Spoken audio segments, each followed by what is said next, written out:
وقت پکڑ لیں گے. اگر یہ نہیں ہے تو لسانی ہمدردی نہیں. ایک آدمی گھڑے میں کر رہا ہے, اندھا ہے, بہرا ہے, آپ اس نہیں بتا سکتے. خدمت کا جذبہ آپ کے اندر ہے ہی نہیں. اللہ کے رسول نے فرمایا ہم سے تیرے بیٹی اور تمہاری مثال اس لیے کہ آپ کا ایک بہت بڑا والا ہے, تم اس فکر بننا چاہتے ہو, میں تمہارے کپڑے پکڑ کر گھسیٹ رہا ہوں, اس لیے کہ وہ جہنم مجھے دکھا دی گئی. حضور صلی اللہ علیہ وسلم نماز پڑھا رہے تھے, جہنم کی لپیٹیں سامنے سے گزر گئی, آپ پیچھے ہٹ گئے. حضور صلی اللہ علیہ وسلم نے جہنم کو دیکھا ہوا ہے. آپ نے فرمایا جو کچھ میں جانتا ہوں اس کا اشیر بھی تم جان لو تو تمہارے گھوٹوں پہ کبھی مسکراہٹ کرنا ہے. کیا انجام ہونے والا ہے؟ دیکھیے, آپ کے اندر انسانی ہمدردی ہے تو غریبوں کو دیکھ کر ترس کھائیں گے, اور جو جہنم کے راستے پر جا رہا ہے آپ اس کو بچانے کی کوشش کریں گے. یہ دو ہی چیزیں اللہ کے رسول صلی اللہ علیہ وسلم کی حیات مبارکہ کے اندر ہم کو سورج کی طرح روشنی میں نظر آتی ہیں.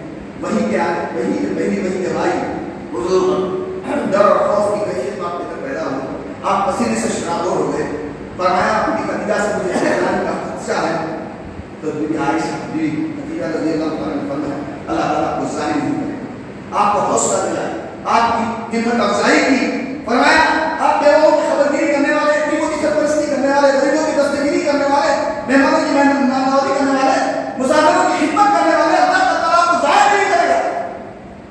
اسی طرح حضرت صدیق رضی اللہ تعالیٰ کا واقعہ ہے. حضرت حبشہ کے لیے گھر سے نکلے, ایک شخص آیا, آپ کیوں چھوڑ کر جا رہے ہیں مقام, کہا کہ یہاں کے لوگ مجھے رہنے نہیں دے رہے ہیں, تو آئیے آپ غریبوں کی سرپرستی کرتے ہیں, غریبوں کی مدد کرتے ہیں, یتیموں کی سرپرستی کرتے ہیں, میں آپ کی حفاظت کرتا ہوں, آپ رک جائیے.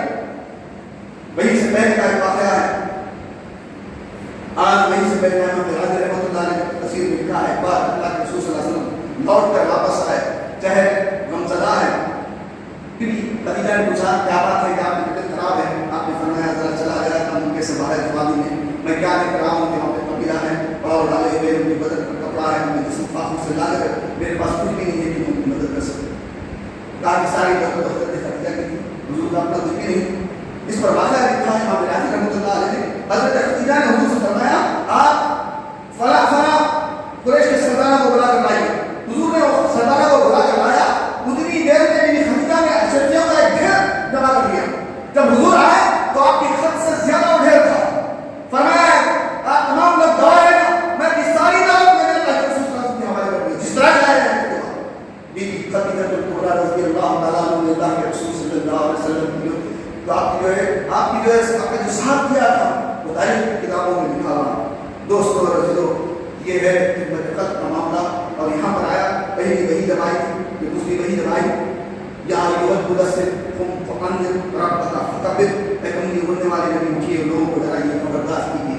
یہ غفلت میں کدھر جا رہے ہیں, حقیقت کا کوئی علم نہیں ہے, یہ دوڑے جا رہے ہیں جہنم کی طرف, اس میں گر پڑنے کے لیے بیتاب ہے, ایک دوسرے سے باتیں بتائی ہوئی ہے. ان کی آنکھوں پر پردہ پڑے ہوئے ہیں, ان پردوں کو اٹھائیے,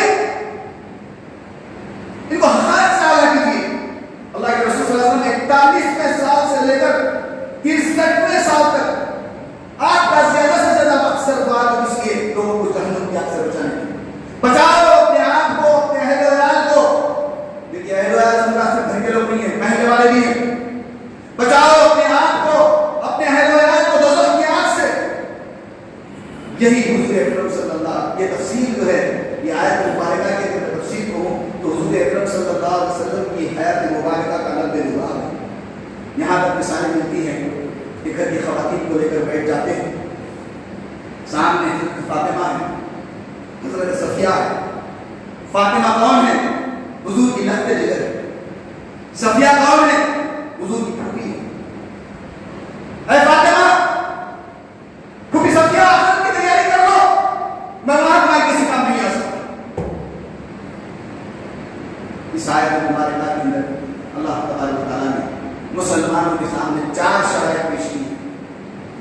مسلمانوں کو ایمان تو یاد رہے گا لیکن یہ 4 شرائط ہو گئے, اور تصور یہ ہے کہ جنت میں ہم جائیں گے. یہاں پہ 4 شرائط ہے. اگلی آیت 78 کے اندر وہ طویل آیت مبارکہ ہے, اس میں 4 شرائط ہیں. ان 6 آیت کے اندر 4 آیات میں یا ایھا الناس انسانوں سے خطاب فرمایا گیا, اور باقی 4 آیات میں اہل ایمان سے خطاب فرمایا. اللہ تعالیٰ سے دعا ہے کہ اللہ تعالیٰ ہمیں قرآن کو پڑھنے سے سمجھ kami pula dari taufik atau firman Rabbana taqabbal minna innaka antas samiul alim wa tub alaina innaka antat tawwabur rahim subhana rabbika rabbil izzati amma yasifun wa salamun alal mursalin walhamdulillahi rabbil alamin. Allahu Allahu Allahu Allah